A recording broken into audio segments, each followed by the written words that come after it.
tous et bienvenue pour ce Conan Manga News du chapitre 1132 de Détective Conan et on commence tout de suite, c'est parti. Sur la cover du chapitre, il y a encore une fois Heiji et Conan qui réfléchissent avec le code de sémaphore au milieu. Le titre du chapitre est l'avant-dernier acte grisâtre. Dès le début, Ginshiro Toyama, l'enquêteur en chef de la brigade criminelle d'Osaka, fait son retour et gronde Otaki car il y a déjà eu 3 morts dans cette affaire. Il remarque lui aussi les positions étranges des cadavres et Otaki nous parle des précédents messages retrouvés. Sur le téléphone de Miku, c'était « Je suis le marionnettiste démoniaque ». Sur celui d'Ayari, c'était encore 2, le marionnettiste démoniaque. Et sur celui de Nagakubo, il est écrit « De la part de Shimote » ou « À partir de Shimote ».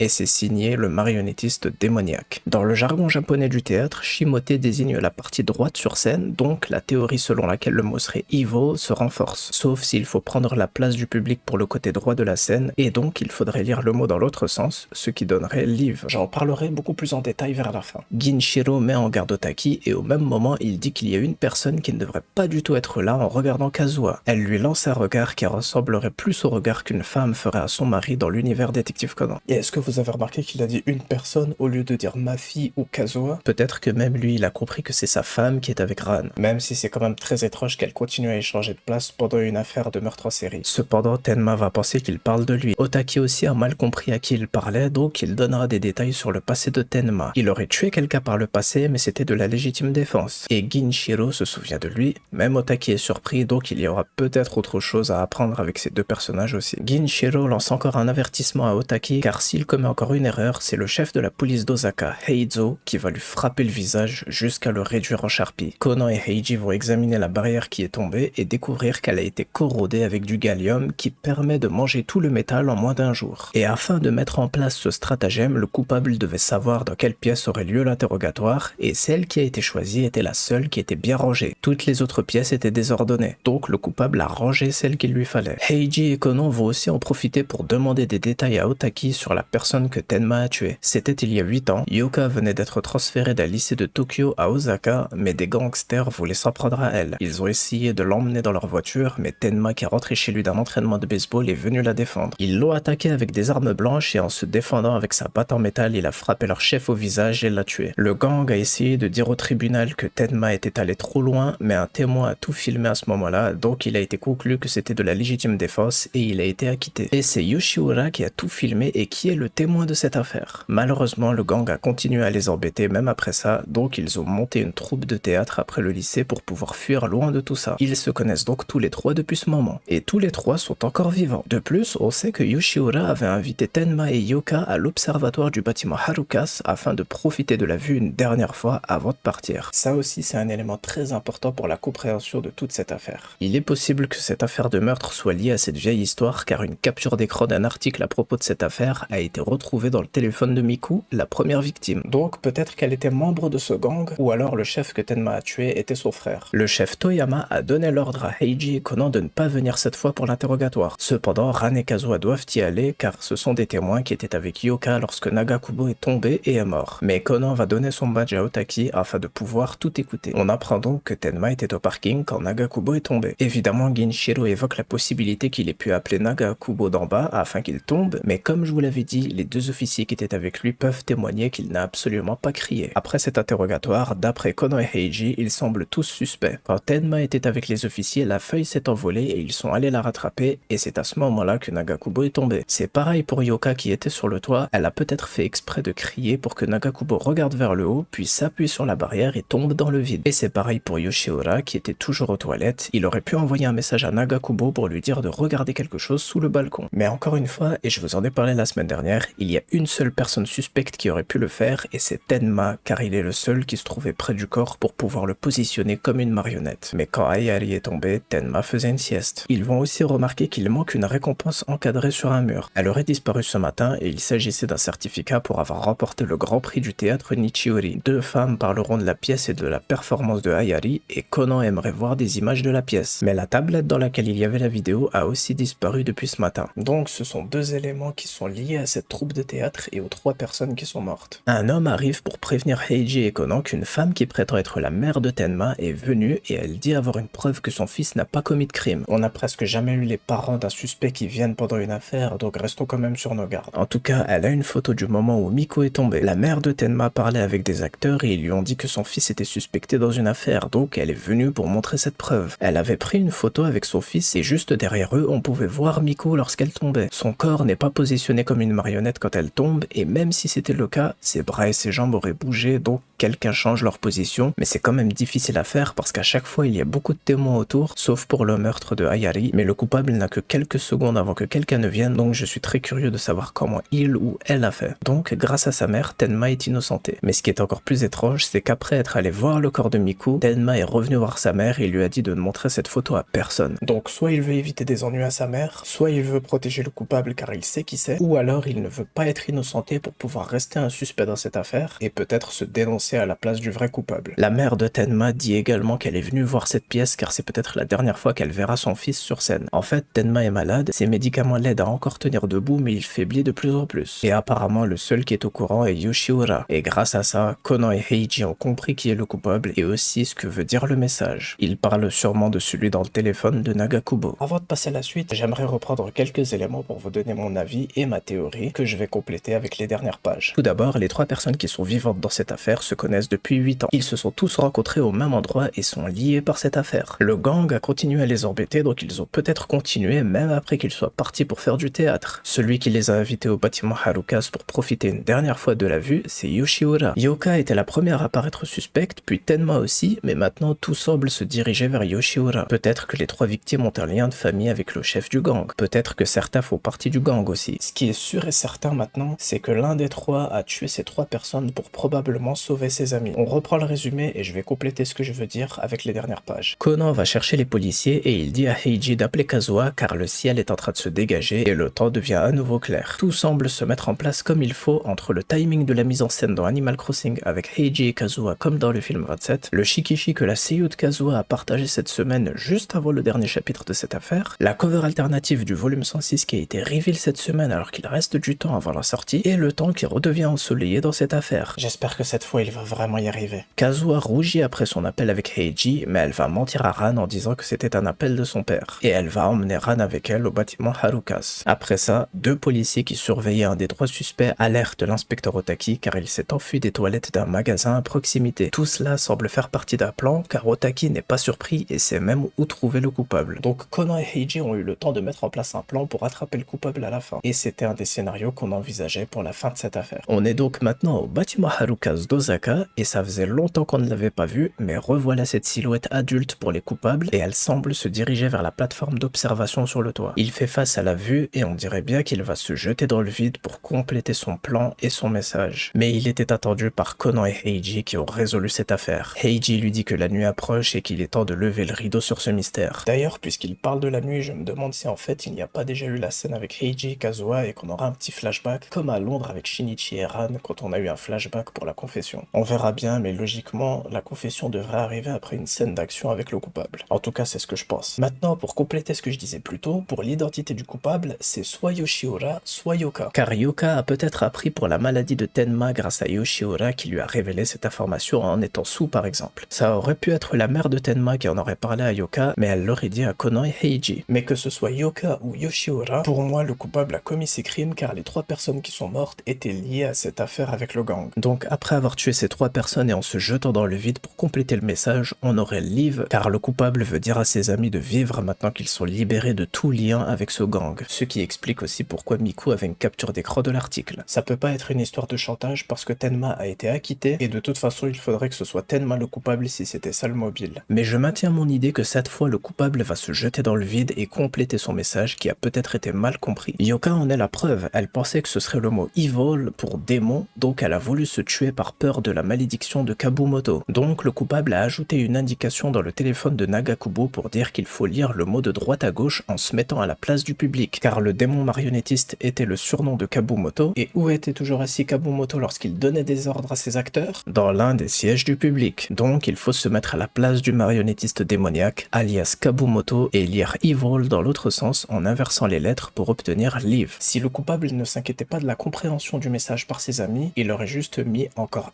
le marionnettiste démoniaque, dans le téléphone de Nagakubo. Même Otaki pensait que ce serait le message qu'il y aurait dedans. Et Ginshiro aussi n'avait pas compris ce que voulait dire Shimote, mais grâce à Konan et Heiji, on peut tout de suite comprendre la réelle signification. Ah, et pour la douleur de Tenma, c'est peut-être à cause de sa maladie, mais c'est très bizarre qu'il fume alors qu'il a déjà une santé très faible. Et les 2 grains de beauté ou les points qu'il a derrière les oreilles proviennent certainement de cette maladie. Ou peut-être que ça n'a rien à voir. Il faut faire un choix, et je pense que c'est Yoshiura, même si j'hésite un peu avec Yoka, mais mon choix final est Yoshiura, sauf si c'est Tenma, et comme il est malade et qu'il ne va bientôt plus pouvoir tenir sur ses jambes, et qu'il va peut-être aussi mourir, eh bien il a commis ses meurtres et va se jeter dans le vide, et contrairement à lui qui va mourir, il dit à ses amis de continuer à vivre. Par contre, je sais pas si l'auteur nous donne un indice extrêmement évident en nous montrant que le suspect voulait aller aux toilettes avant de s'enfuir, ou si c'est un piège, car Yoshiura est le seul qui est resté tout le temps aux toilettes. C'est lui qui les avait emmenés profiter une dernière fois de la vue, et il est donc retourné contempler une dernière fois la vue avant de libérer ses amis du tourment des faux acteurs qui étaient en réalité des membres du gang. Mais il est aussi possible que les acteurs qui sont morts n'aient rien à voir avec le gang. Cependant, certains comportements peuvent nous aider à le comprendre. Miku restait collée à Tenma comme si elle voulait le surveiller, ou peut-être s'assurer que c'est bien lui dans l'article qu'elle a dans son téléphone. Ou peut-être que c'était par pitié de son histoire et qu'elle était jalouse de Yoka car ils étaient tous les deux à ce moment-là, ou alors elle lui en veut car à cause d'elle, il a tué quelqu'un. Ensuite, il y a Nagakubo. Pour lui, il était normal de continuer à insister à déclarer ses sentiments plusieurs fois à Miku car il pensait qu'un jour elle finirait par abandonner et accepter. Comme lorsque le gang voulait forcer Yoka à monter dans leur voiture. La façon de penser est pareille à mes yeux. Ils ont peut-être aussi fait de la chirurgie esthétique, on avait déjà vu ça dans une affaire avec Heiji et Konan sur un bateau. Et Miku refusait mais ne lui disait pas qu'elle aimait déjà quelqu'un. Donc ce n'était peut-être pas de l'amour envers Tenma mais juste de la surveillance. Et Ayari est le personnage parfait pour être membre d'un gang avec son regard, sa façon de parler de la malédiction de Kabumoto et d'un meurtre qui pourrait être commis pendant la pièce, et aussi son comportement avec la police quand elle dit qu'elle donnera peut-être des informations s'ils font en sorte que ça en vaille la peine. Elle a même donné des conseils à Miku sur la faiblesse de sa rivale en amour. Mais on n'est pas sûr à 100% si c'était de l'amour. Mais il est aussi possible que ce soit d'anciens membres du gang, et comme ça au moins, ça expliquerait beaucoup mieux comment le coupable voulait libérer ses 2 amis. Les 3 anciens membres du gang sont les seuls qui avaient gardé une rancœur contre eux, et ils les ont donc poursuivis toute leur vie. Peut-être même qu'on verra les 3 victimes au tribunal grâce à un petit souvenir du coupable. Il y a plein d'autres scénarios possibles, comme par exemple le fait que Yoshiura savait tout ce qui allait se passer et a filmé exprès toute la scène afin de se rapprocher de Tenma et Yoka, mais au final à quoi ça lui aurait servi? Ou alors Yoka voulait attirer Tenma mais tout ne s'est pas passé comme prévu. Mais bon, aucun de ces scénarios n'est logique. J'ai hâte maintenant de savoir qui est le coupable, quel est le stratagème utilisé pour chaque meurtre et aussi pour positionner les cadavres juste après leur mort, à quoi ressemble la mère de Kazuha, est-ce que Heiji réussira sa déclaration, et surtout, la question la plus importante, comment Aoyama Sensei va réussir à mettre tout ça dans seulement 16 pages. Je lui fais confiance, il a déjà réussi avec le Shinran, et j'espère que cette fois ça va être réussi pour le Heizoa également. J'avais un dernier truc dont je voulais parler au cas où cette fois le couple va vraiment être officialisé. Ce que je vais dire c'est juste ce que je me suis imaginé, c'est pas officiel, et je vais peut-être me tromper dans ce que je vais dire, donc ne prenez pas ça trop au sérieux. Donc le dernier chapitre de cette affaire va sortir le 11 septembre 2024 au Japon. 11 en japonais se dit Juichi si je me trompe pas. Et on peut dire que Ichi n'est pas très différent de Heiji. Ensuite, on sera le 9e mois de l'année. 9 se dit Kyo en japonais, et on peut aussi écrire le mois de septembre 09. Donc on prend aussi le 0 qui se prononce zero en japonais. Avec un Q et un 0, on peut obtenir à peu près Kazu ou Kazuha. Parce que parfois, avec les caractères japonais, on peut vraiment obtenir ce genre de résultat. Mais là, comme je vous l'ai déjà dit, c'est juste un peu d'imagination de ma part au cas où la date a été choisie exprès. Et je me dis qu'au final, si on mélange un peu toutes les lettres, on pourrait avoir un résultat qui serait pas très loin de Heizu ou Heizuha, l'abréviation pour le couple Heiji x Kazuha, comme l'abréviation pour le couple Shinichi et Ran avec Shinran. Je sais que l'idée est bête, mais bon, j'ai voulu essayer quelque chose. Je connais pas du tout le japonais, mais j'avais quand même envie d'essayer de trouver une potentielle signification cachée dans la date de sortie de ce chapitre. Je pense que c'est à cause ou grâce à Détective Conan que je suis comme ça maintenant. Et voilà, c'est la fin de ce Conan Manga News. J'espère que cette vidéo vous a plu. Je suis vraiment très impatient de lire le dernier chapitre et faites vraiment très attention à vous, car il va très certainement y avoir beaucoup de spoilers qui vont être partagés jusqu'à la sortie officielle du chapitre, donc évitez les réseaux sociaux jusqu'à pouvoir lire le chapitre en anglais chez Viz Manga ce mercredi 11 septembre à minuit. Et dites-moi aussi ce que vous en pensez dans les commentaires. A bientôt pour de futures vidéos Conan. En attendant, prenez tout soin de vous et vive Détective Conan.